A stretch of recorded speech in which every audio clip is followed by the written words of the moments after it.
Salut les amis, merci d'être là et d'avoir accepté cette invitation pour faire ce premier live Les Cartésiens. Et du coup, de participer à la petite parenthèse. Et donc, on est content de partager avec vous ce petit moment de convivialité puisque il s'agit de notre tout premier live dans l'histoire de l'association des Cartésiens. Les Cartésiens, c'est l'association des jeunes chercheurs de Paris, donc des docteurs et des doctorants. Alors pourquoi est-ce qu'on fait un live? Puisque habituellement, en fait, on fait des événements où on se rencontre physiquement autour d'un cocktail, autour d'intervenants professionnels ou scientifiques. La raison, elle est simple. Comme vous savez, confinement oblige, nous souhaitions rendre le réseau plus accessible à chaque jeune chercheur. Et donc, aujourd'hui, on lance la série de live, La Petite Parenthèse, et pour continuer d'accompagner et d'informer les jeunes chercheurs pendant et après la thèse. Voilà. Donc, ces lives transposent nos événements récurrents à l'écran, à savoir des rencontres scientifiques et des rencontres professionnelles. Les rencontres scientifiques, on traite des travaux des jeunes chercheurs et on découvre les parcours de professionnels de la culture scientifique en général, que ce soit de la médiation, la vulgarisation, la communication. Des rencontres professionnelles durant lesquelles on réunit des docteurs et des doctorants pour partager des infos spécifiques, des conseils, des stratégies liées à la poursuite de carrière après le doctorat. Voilà. Et pour faire ça bien, donc ce soir, on a décidé de commencer par discuter tous ensemble, entre jeunes chercheurs. Ça nous permettra de nous présenter, de répondre à vos questions. Les Cartésiens, c'est quoi? Qui sont ses membres? Et qu'est-ce que le réseau? Voilà, ce que le réseau leur apporte, nous apporte. Merci à Varuna, merci à Alexis, merci à Yara et à Flavien de se rendre disponible pour ce premier live historique. C'est cool de vous voir. Et voilà, ils sont tous docteurs, doctorants et membres des Cartésiens. Et oui, on est entre amis. Je vous propose de commencer parce qu'on n'a pas beaucoup de temps. Et puis, Varuna, tu peux peut-être commencer par te présenter rapidement. Salut Varuna.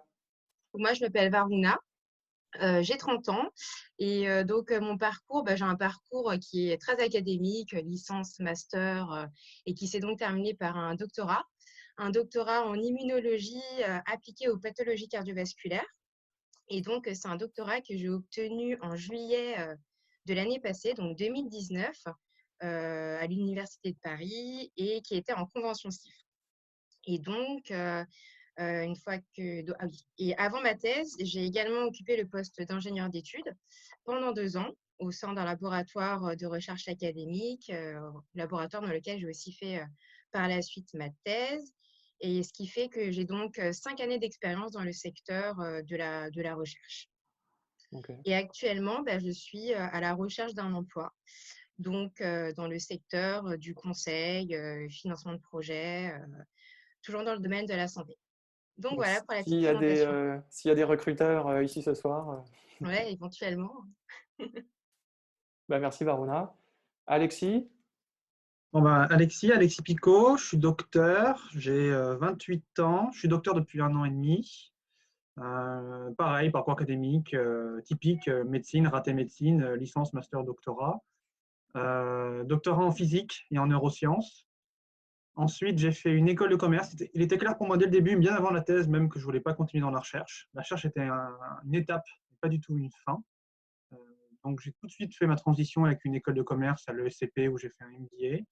Et depuis l'été dernier, dans la foulée du MBA, je travaille chez Orange en Angleterre, à Londres, d'où le background. Et je suis ce qu'on appelle Sales Enablement Manager. C'est un truc qui est intraduisible en français, qui n'est pas bien défini d'ailleurs et qui va varier d'une ville à une autre, d'un job à un autre.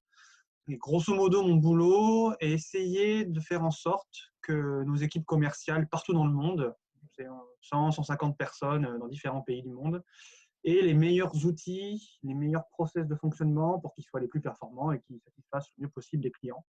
Donc, quel CRM, quel outil de communication, quelle base de données, est-ce que je fais signer le client avant, après, enfin, tous ces micro-mécanismes ici ou là qui conditionnent le cycle de vente chez Orange quand on vend de l'Internet ou de téléphonie aux autres opérateurs, aux gens comme Netflix, Google et ce monde-là. Et je recrute, mais à Londres et pas du tout dans la recherche. je recrute. Et attention, tout le monde va se ruer sur toi. Et donc, on pourra peut-être en parler si on a le temps.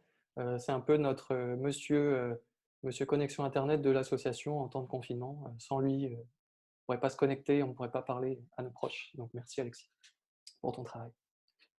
Donc, merci pour ta petite presse. Yara, Donc, moi, je m'appelle Yara, j'ai 27 ans bientôt. Et je suis pharmacienne de base, donc j'ai fait la pharmacie et puis j'ai décidé de partir vers la recherche. Donc je suis arrivée en France en 2016 et là que j'ai fait mon master 2 ici et puis j'ai enchaîné avec ma thèse dans le même labo où j'ai fait le stage de mon master. Et là, je suis en thèse de génétique appliquée aux maladies cardiovasculaires en troisième année. Et normalement, je dois finir bientôt en septembre, mais vu les conditions et l'avancement de mon projet, donc normalement, j'aurai besoin d'une quatrième année. Donc là, je suis à la recherche d'un financement et je croise les doigts pour en trouver et pour finir ma thèse en 4 ans. Et après ma thèse, bah là, je suis encore, j'hésite entre rester dans l'académique ou aller vers le secteur privé. Et, mais je pense que j'ai encore un peu de temps. Donc, c'est ça. T'as jusqu'à quand là pour l'allongement du financement? Là, j'attends parce que je suis en contrat doctoral. Du coup, j'attends parce que normalement, ça a été prolongé, ça devrait être prolongé un peu, mais j'attends pour avoir les démarches ou les détails de ce que le ministère a déclaré. Mm. Et puis, pour mes projets, pour les appels à projets, il y avait plusieurs qui ont été aussi décalés. Donc, les conseils qui devraient choisir les candidats ont été reportés à juin, je pense. Donc, et pour un autre, c'est là que je suis en train de déposer le dossier. Donc, on verra. Donc, vers juillet, je devrais savoir. Ok. Ben, on croise les doigts. Ouais, On merci. espère que tout va bien se passer. Mm. Et puis, bon, ben, voilà, hein. Sinon, ben, on trouvera un financement dans l'association pour supporter Ah tes oui, recherches, hein, voilà. Voilà, on va tous se cotiser, hein, c'est tout. S'il faut faire ça.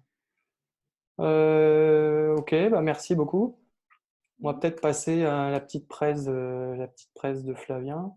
Bonsoir à tous. Du coup, moi, c'est Flavien qui joue. J'ai une formation à la base de kinésithérapeute et j'ai poursuivi ensuite avec un master en ingénierie biomédicale. Et actuellement, je fais une thèse en neurosciences sur la prolongation en fait de mon master. Donc, il y a une grosse composante de traitement du signal appliquée à la santé, dont l'objectif en fait est de faire de l'analyse du mouvement pour prédire les personnes à risque de chute dans les maisons de retraite. Du coup, vous pouvez vous attendre à ce que, actuellement, avec la crise, il n'y a pas trop de mesures qui se passent dans les maisons de retraite. Et du coup, je suis en prolongation de thèse. Par la suite, normalement, il devrait y avoir la création d'un poste au sein de l'entreprise dans laquelle je travaille à l'heure actuelle, puisque je suis en thèse CIFRE. Voilà, du coup, pour le parcours très sommaire. Bah merci. On peut peut-être rappeler, alors je ne sais pas si tout le monde est au fait de ça, les conventions CIFRE. C'est un contrat tripartite entre le doctorant, un laboratoire de recherche publique et une entreprise. Et en fait, typiquement, l'idée, c'est de travailler sur une thématique stratégique pour l'entreprise, en collaboration donc avec un laboratoire, ce qui va nécessiter forcément un partage des connaissances créées durant la thèse et au titre duquel le doctorant est en fait salarié de l'entreprise ou de l'association ou un contrat plus particulier, mais à ce moment-là, je pense que c'est au cas par cas. Ouais. Et donc, du coup, je suis salarié pour le groupe Orpea, qui est un groupe de gestionnaires de maisons de retraite, de cliniques, cliniques psychiatriques, etc. Et depuis 2017, donc c'est des contrats assez particuliers qui sont généralement très longs à mettre en place. Mm. Mais une fois que vous l'avez mis en place, vous avez au moins une certaine sécurité Ouais. dans votre contrat. Et puis sur le financement, généralement, il est un petit peu supérieur aux contrats doctoraux. Ouais. Donc c'est un gros avantage. Et puis à la fin de la thèse, généralement, il y a une facilité de reconnaissance en tant qu'expérience professionnelle, ce qui est peut-être parfois un petit peu plus difficile à faire valoir quand on a une thèse, on va dire, non cifre. Des fois, il y a des petites problématiques sur la reconnaissance de est-ce que mon expérience en tant que doctorant est une expérience professionnelle ou pas. Des fois, c'est reconnu, des fois, ouais, il faut un petit peu plus négocier avec le recruteur. Là, l'avantage de la CIF, c'est que on a les pieds dans une entreprise pendant 3 ans, donc c'est facile de se faire recruter en interne. C'est mon cas au secteur privé par la suite. Alors une thèse, justement, c'est pas forcément le plus valorisé dans les métiers hors académique. et que justement, c'est notamment pour ça que souvent on fait des événements aussi en asso. C'est pour d'autant plus croiser les différents types de professions, les différents secteurs, pour valoriser ce qu'on fait, nos compétences professionnelles, valoriser la thèse comme une expérience professionnelle. Donc ouais, donc on a 2 personnes ici, donc Varuna et Flavien qui font une cifre. Donc si vous avez des questions sur les cifres, allez-y gaiement. Et donc on peut peut-être, maintenant que vous êtes tous présentés, merci, revenir un peu sur les parcours de thèse, parce que notre objectif, ça va être après de finir sur l'après-thèse et de voir un peu ce que vous faites, en parler un petit peu plus de ce que vous faites aujourd'hui. Du coup, c'était quoi un peu, à chacun vos envies de faire une thèse? Parce que pour certains, faire une thèse, ça peut être juste la logique après un master, je vais jusqu'au bout des études possibles, envisageables. Et pour d'autres, une réelle volonté de faire de la recherche. Pour d'autres, avoir un diplôme en plus, voilà. Quelles étaient vos motivations pour faire une thèse, au début? Alors, moi, pour être complètement honnête, j'envisageais pas de faire de thèse. À l'issue de mon stage de master, je comptais, ensuite me rediriger vers les métiers d'attaché recherche clinique, donc on appelle aussi ARC. Et en fait, de fil en aiguille, mon laboratoire d'accueil de stage m'a proposé de rester un petit temps, pour aider, un médecin qui était en thèse. Donc, ils m'ont proposé de l'aider à mettre au point un modèle en expérimentation animale. Et en fait, de fil en aiguille, j'ai travaillé sur un poste d'ingénieur pendant 2 ans avec ce médecin en thèse. Et en fait, à l'issue de ces 2 ans, je comptais toujours partir du laboratoire. Pour moi, il était hors des questions que je fasse C'est une réussi? thèse ou une carrière dans la recherche. Et en fait, il y a une opportunité qui s'est présentée à moi. Donc, c'est cette thèse CIFRE qui s'est un peu présentée à moi sur un plateau d'argent, on va dire. Et après réflexion, je me suis dit que c'était une opportunité à saisir. Et c'est comme ça que je me suis, on va dire, retrouvée en thèse. Après réflexion, je me suis dit, bon, Si tu as après, c'est vrai que 3 ans à perdre, non, mais le sujet me plaisait aussi. C'était quand même un sujet qui était fait pour moi, on va dire. Il y avait beaucoup de choses que j'appréciais dans ce projet-là. D'une part, d'un point de vue technique, ça me correspondait pleinement puisqu'il y avait beaucoup d'expérimentation animale. Bon, j'espère que je ne vais pas en choquer certains parmi nous ce soir. Mais voilà, il y avait cette partie qui était très challenging aussi. C'était un modèle qui était assez compliqué à mettre en place. Et j'aimais bien ça. Et ensuite, c'est vrai que je vais pas le cacher, hein, le fait que ce soit une bourse CIFRE, ça a pas mal fait balancer la balance pour que je continue ensuite en thèse, quoi. Donc c'est un peu comme ça que je OK. suis arrivée en thèse. Cara? Pour moi, non, c'est que dès le début, je savais que je voulais faire la recherche. Et c'est pour ça que j'ai fait un master en recherche. Et puis, pour moi, il n'y avait pas de financement dans le labo. Donc, il fallait que je présente le concours de l'école doctorale pour avoir un financement. Et c'était la condition de faire la thèse, d'obtenir le financement de l'école doctorale. Et ça a été. Et je suis contente là, donc ça arrive à la fin, mais là je suis plus très sûre de vouloir continuer dans l'académique. Donc là je suis en train de réfléchir un peu plus. Est-ce que vraiment je vais rester dans le domaine de l'académique, dans la recherche pure et dure, ou plutôt aller vers le secteur privé et d'ailleurs avec les cartésiens dans nos events et tout, les events pro que j'ai commencé à avoir les opportunités de carrière dans le secteur privé et que ça pourrait m'intéresser. Donc, c'est ça. Ouais, c'est cool. Un parcours plus classique, si on peut dire, au niveau des envies. Et toi, Flavien, du coup, parce que tu as fait une longue carrière déjà avant, tu avais fait beaucoup de choses avant. Du coup, à la base, moi, j'ai une formation de kiné. Et dès la première année, en fait, ce qui m'intéressait, c'était vraiment l'ingénierie biomédicale. Donc, on travaillait sur toutes les les méthodes d'amélioration du mouvement et les technos qui entourent le mouvement. Du coup, quand je suis allé voir le directeur de la formation de kiné, il m'a dit si tu as un master, tu pourras leur servir le café à ces gens qui travaillent vraiment là-dessus, et si tu as une thèse, tu pourras peut-être t'asseoir à leur table. Du coup, très rapidement, l'idée de faire une thèse est arrivée. Et en fait, la problématique, c'est que la kiné, enfin, surtout en 2010, c'était pas une formation universitaire. Donc, à la fin des 3 ans de kiné, j'avais pas d'équivalence en tant que licence. Ouais. Et l'avantage, ce que j'avais, c'était que mon institut de formation avait un partenariat avec l'université de Reims pour poursuivre derrière en master très orienté biomécanique, recherche clinique. Et au final, j'ai fait 1 an là-bas, à Reims, qui m'a été finalement assez utile, puisque outre les compétences que j'ai développées en recherche clinique et que j'utilise actuellement, ça m'a permis aussi de travailler à mi-temps. Ça m'a permis également de travailler sur mon anglais, ce que j'avais pas forcément fait depuis le bac. Mmh. Et donc du coup, j'ai rejoint une formation en M2 qui était un Master 2 international.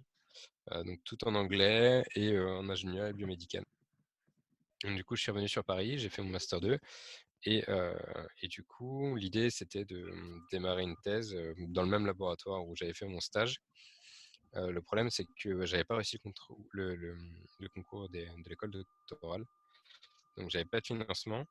Et moi, de toute façon, ce qui m'intéressait davantage, c'était le secteur privé. Donc du coup, la cifre paraissait pleinement utile et justifiée. Et en fait, on a essayé de monter le projet. C'était très long. Moi, j'étais sur 2 projets, 2 possibilités de thèse à la fois. Donc une avec l'université de Montpellier et une autre avec le bateau dans lequel j'étais au moment de mon stage. Et en fait, ça a pris 1 an de monter le dossier, de le faire valoir dans l'entreprise dans laquelle je travaille actuellement. Et donc, du coup, cette année-là, je l'ai mis à profit en partant en Angleterre pour aller travailler en tant que technicien de labo dans un laboratoire d'analyse du mouvement et de santé sport. Et après quasiment 1 an, je suis revenu en France pour démarrer ma thèse et que je fais encore à l'heure actuelle. Et l'idée, c'est de poursuivre en fait dans le secteur privé, potentiellement dans l'entreprise où je suis à l'heure actuelle, si ma place n'est pas remise en question à cause de la crise du Covid. Mais de manière générale, c'est plus le secteur privé qui m'intéresse. Alexis, du coup, c'était quoi, toi? Moi, je vais en profiter en plus pour Question. répondre à la question de Yann qui me demande pourquoi finalement avoir fait une thèse si le but n'était pas d'aller dans la recherche ensuite. C'était pas prévu du tout. C'est-à-dire, je viens d'un environnement familial extrêmement commercial, extrêmement business. Donc, je n'étais pas du tout biberonné à la recherche académique, à la science, à quoi que ce soit. Mais ça m'intéressait. Quand j'ai eu 17 ans, au moment où il fallait choisir mission post-bac, qu'est-ce qu'il fallait prendre, j'avais le choix entre le parcours tout bien prévu, tout bien tracé, bien préparé depuis 15 ans par mes parents, de la prépa d'école de commerce, et puis le bonheur qui est censé venir automatiquement dans la foulée. Mais j'avais l'impression que si j'arrêtais la science à 17 ans, je serais toujours dépendant des gens qui auraient continué pour comprendre ce qui nous entoure. Et donc, mon niveau maximum de compréhension de ce qui m'entoure, ce sera le niveau bac. Et j'avais la sensation que, au-delà d'apprendre par cœur c'est quoi une cellule, si j'allais bosser et apprendre un peu c'était quoi une cellule, j'allais aussi apprendre des méthodes, des façons de travailler, des façons de réfléchir, des façons de poser des questions et de construire des réponses que je n'allais pas nécessairement trouver ailleurs. Et qu'il serait beaucoup plus facile de commencer par la science et de retourner au commerce ensuite, plutôt que l'inverse. Rarement vu des gens faire un master de commerce et ensuite reprendre au niveau 1 de licence en chimie, quoi. Donc, je suis parti dans la partie scientifique en me disant, à n'importe quel moment de façon, je pourrais toujours revenir faire une école de commerce et reprendre la voie normale. Je n'avais pas prévu à 17 ans de le faire après la thèse. Je ne savais pas où ça allait m'emmener. Mais c'était ça, la construction et le pourquoi du comment. Maintenant, quand j'étais en master de physique médicale et du vivant, donc tout ce qui est imagerie médicale, scanner, IRM, le matériel hospitalier, les grandes entreprises de ce monde-là ne sont pas trop des entreprises françaises, ce sont des entreprises comme Philips, Siemens, General Electric, des entreprises internationales, des entreprises à culture néerlandaise, anglaise, américaine. Et quand je suis allé les voir à la fin de master en leur disant voilà, j'arrête mon master et je fais mon école de commerce ensuite, ou je fais une thèse, ou à quoi ça ressemble les diplômes chez vous, ils m'ont dit, nous, Alexis, on est des boîtes internationales, à culture internationale, donc ton concept d'école d'ingénieur en France, on ne sait pas ce que c'est, on s'en fout. Le diplôme international qui fait référence, c'est la thèse, c'est le PhD, ce qu'il y a en Allemagne, aux Pays-Bas, en Angleterre, aux États-Unis. Donc, si ça t'intéresse ce monde-là, si des carrières dans ces pays-là t'intéressent, si des carrières dans des boîtes comme nous t'intéressent, ne réfléchis pas une seconde et fais ta thèse d'abord. Tu auras toujours le temps après de faire ton parcours business. La thèse, tu ne pourras jamais la faire plus tard. Plus tard, évidemment, mais quand on a 3 enfants et un crédit, c'est moins rigolo de faire une thèse. Donc, j'ai suivi leurs conseils et j'ai foncé sur la thèse après le master. C'était aussi, je pense qu'il y avait un peu d'ego là-dedans et de me dire, je fais un truc différent des autres.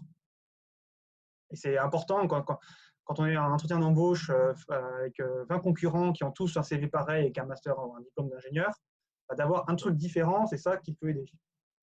Donc c'est ça. Donc là, pourquoi la thèse? C'était cette construction, faire de la science avant de faire du business et aussi être en phase avec le marché du travail qui à l'époque était celui qui m'intéressait, c'est-à-dire le marché du travail des biotechnologies internationales. Voilà. Ok, cool. Et du coup, par rapport à ces biotechnologies, parce que tu n'es pas en biotechnologie, comment s'est opéré ce parcours que tu avais déjà, ces envies-là, et ce que tu as réellement fait du coup en après-thèse? Comment est-ce que ça s'est ficelé? Ouais. J'ai eu envie de partir des biotechnologies, j'ai eu envie de partir de la médecine pour plein de raisons. Je vais en parler pendant 2 heures. Et je me suis rendu compte que ce qui m'intéressait particulièrement quand même, et le point commun entre ce que je fais aujourd'hui et le monde de la santé, c'était cette notion de travailler dans des industries qui sont indispensables, qui ne sont pas superflues, qui ne sont pas… oui, voilà. Donc, le genre d'industrie où quand les choses marchent bien, personne n'applaudit parce que tout le monde considère ça comme normal, et quand les choses ne marchent pas, c'est la panique sur Terre. Quand le train est en retard, quand le train est à l'heure, tout le monde s'en fout. Quand le train est en retard, c'est la panique. Quand Internet marche, tout le monde s'en fout. Quand Internet ne marche pas, c'est la panique. Et il y a un côté dans ça, dans la santé, c'est-à-dire qu'on n'applaudit pas trop les gens qui sont soignés, mais alors, par contre, si un hôpital a un problème de santé et fait des erreurs, on entend très vite parler. Donc, pour moi, c'est le point commun qui est entre l'industrie et les télécommunications dans laquelle je suis et le passé. Il y a aussi la notion de technologie. Les télécoms, c'est un truc hyper complexe avec des fibres optiques qui contrôlent l'information, comme dans ma thèse, où il y avait des fibres optiques aussi. Donc, il y avait plein de passerelles comme ça. Et puis, au final, sinon, c'est une appétence personnelle. C'est compliqué évidemment de changer de secteur. Ça se prépare. L'école de commerce, elle sert à ça. Le choix de prendre un an comme ça et de faire un MBA ou d'autres programmes, le MBA, c'est aussi bien que d'autres. Donc, c'est vraiment en fonction de son profil. Ça aide à préparer, ça aide à me donner des gages aux entreprises en leur disant, vous voyez, je fais des efforts. Je ne suis pas juste là parce que je suis forcé, je ne trouvais pas de boulot dans le biotech. Donc, si on veut faire ça, si on veut changer de milieu, il faut préparer un plan. Il faut préparer un plan d'attaque et l'objectif du plan d'attaque, c'est d'avoir d'ici X semaines, X mois, selon son objectif personnel, un ensemble d'arguments qu'on peut présenter en face de ce nouveau milieu en leur disant voilà pourquoi vous pouvez me croire quand je vous dis que ça m'intéresse. Et le passage école-commerce fait partie de ça, le passage associatif peut en faire partie, des stages en plus, il y a toute une galaxie de choses qu'on peut faire. Et moi, c'était le passage par l'école de commerce et j'ai fait une mission de conseil aussi pour Orange dans l'école de commerce qui a aidé, évidemment. Et tu as senti, n'hésitez pas, Flavien, Yara et Varuna, à vous questionner entre vous si vous avez des questions pour Alexis. Tu as senti un vrai plus du coup de faire ce MBA-là? Je pense sincèrement que je ne l'aurais pas fait partout, je ne l'aurais pas fait dans toutes les écoles et je pense qu'il faut y mettre le prix, sincèrement. Je pense que si on fait ça, c'est pour le réseau, si on fait ça, c'est pour les événements disponibles. C'est très facile de faire une année d'école de commerce et de rien faire pendant un an, d'aller à peine au cours, de valider ça très facilement. Les écoles ont intérêt à ce que vous ne redoublez pas. Donc, vous allez avoir votre diplôme, ça va très bien se passer, mais vous n'allez absolument rien en tirer. Par contre, si on est très motivé, en plus de ça, on fait tous les événements que nous offre l'école de commerce ou les connexions de l'école de commerce. On profite vraiment des opportunités pro qu'elle nous donne. C'est ça qui donne le tremplin. Parce que vous pouvez ensuite traduire ça sur votre CV dans votre entretien, sur de la motivation, de l'énergie, de l'envie d'essayer. Et c'est ça. Donc, cette année d'école de commerce, c'est un bac à sable durant un an, 2 ans, peu importe, durant lequel vous pouvez essayer beaucoup de choses et vous pouvez voir ce qui vous plaît pas. Moi, en faisant la mission de conseil durant le MBA, j'ai su que le conseil, ce n'était pas pour moi. Donc, c'était parfait, je pouvais éliminer ça du champ des possibles. Et donc, c'est utile pour ça, parce qu'on ne se met pas la pression.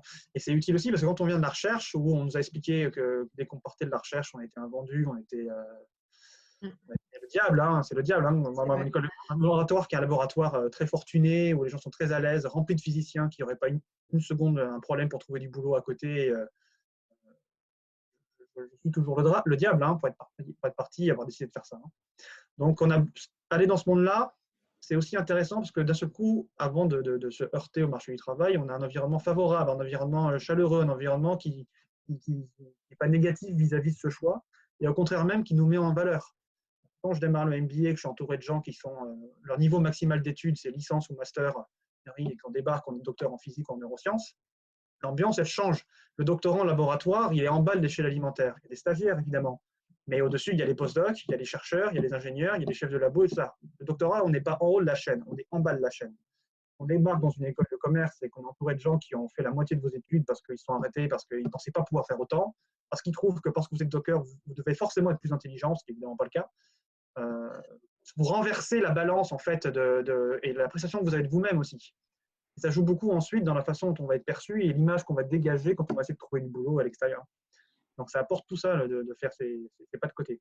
C'est pas obligatoire à l'école de commerce, mais c'est un outil parmi d'autres qui peut être très efficace.